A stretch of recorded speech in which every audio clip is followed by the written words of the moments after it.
नमस्कार मंडळी, आमच्या हॅपी हाऊस मध्ये आपले मनापासून स्वागत। सो फ्रेंड्स, अजून एक नवीन रेसिपी जी आहे ट्रेडिशनल आणि ऑथेंटिक तुम्हाला दाखवणार आहे मी ती। आणि पूर्वीपासून हे सीजन जे आहे हे शेतीची कामं करण्याचं सीजन आहे, म्हणजे आवणी, निंदणी आणि जे शेतामध्ये काम करणारे जे लोक आहेत त्यांचं मेहनतीचा काळ आहे हा। तर फ्रेंड्स, पूर्वीच्या काळी ह्या सीजन मध्ये ही तांदळाची पेस्ट ज्याच्यामध्ये वेगवेगळ्या तऱ्हेचे इन्ग्रेडियंट्स टाकून ती बनवली जायची, तर ती कशी बनवायची ते मी तुम्हाला दाखवणार आहे। तत्पूर्वी असं की पूर्वीच्या काही जास्त आता जे फास्ट फूडचं सीजन आहे तसं तेव्हा नव्हतं आणि सत्वयुक्त खाल्लं जायचं, घरातल्या घरात बनवले जाणारे पदार्थ खाल्ले जायचे।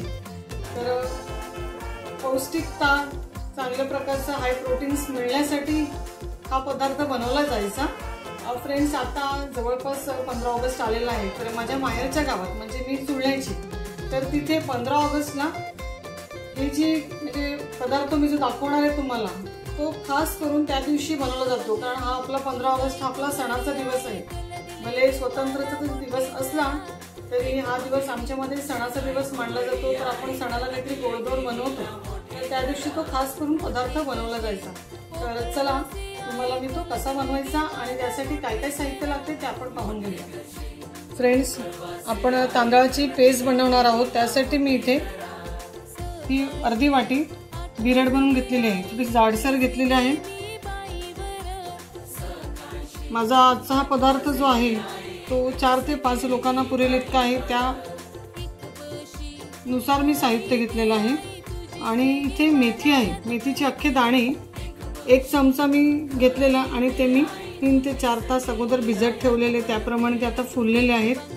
मेथीचे दाणे तुम्हाला माहित आहे खूप सत्वयुक्त आहे, त्याच्यामध्ये खूप प्रोटीन्स अवेलेबल आहे। नंतर घेतलेला आहे ओला नारळ, जो किसून घेतलेला आहे मी, अर्धा नारळ घेतलेला आहे। जर तुम्हाला जास्त लोकांसाठी बनवायचं असेल तर तुम्ही जास्त साहित्य घेऊ शकता। इथे मी हा 1 वाटी खोबरा आपला सफेद गूळ किसून घेतलेला आहे। आणि आता पुढचं बघूया काय करायचं आहे।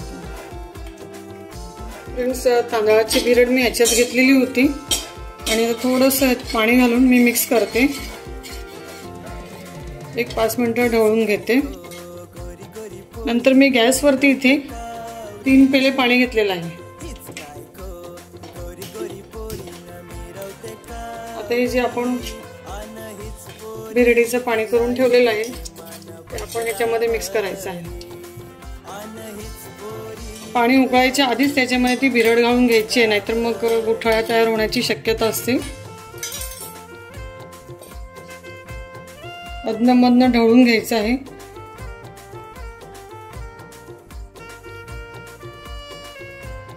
हे होत असतानाच ह्याच्यामध्ये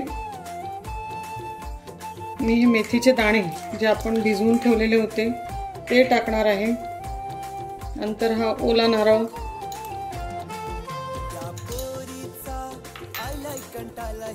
आणि हे सफेद गूळ, हे मिश्रण आता एक होऊ द्यायचं आहे। फ्रेंड्स, तुम्हाला जर जास्त गोड हवा असेल तर तुम्ही त्याच्यामध्ये जास्त गूळ वापरू शकता। आता हे असंच खूप शिजवून द्यायचंय, त्याच्यामध्ये जे तांदळाचे बारीक बारीक तुकडे आहेत म्हणजे बिरड आहे, तर पूर्णपणे जसं आपला राईस शिजतो, भात शिजतो त्याप्रमाणे शिजवून घ्यायचं आहे।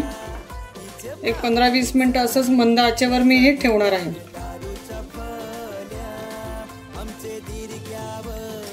फ्रेंड्स, जवळजवळ 20 ते 25 मिनिटं आपली कणेरी आता शिजलेली आहे, खिरीसारखी झालेली आहे, तुम्ही पाहताय।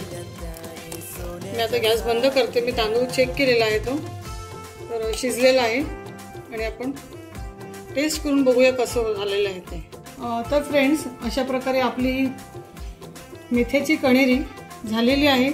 फ्रेंड्स, मला आशा आहे तुम्हाला आजचा हा व्हिडिओ आणि आजची रेसिपी आवडली असेल आणि नक्कीच तुम्ही तुमच्या घरी ट्राय करून पहा। फ्रेंड्स, तुमच्या इथे ह्या माझ्या रेसिपीला काय म्हणतात ते मला कमेंटद्वारे कळवा। आणि जर तुम्ही माझ्या चॅनलला नवीन असाल तर सबस्क्राईब करायला विसरू नका आणि अशाच नवनवीन व्हिडिओ पाहण्यासाठी बेल आयकॉनचं बटन दाबून घ्या, जेणेकरून तुम्हाला येणारे नवीन व्हिडिओ पाहायला मिळतील। थँक्यू।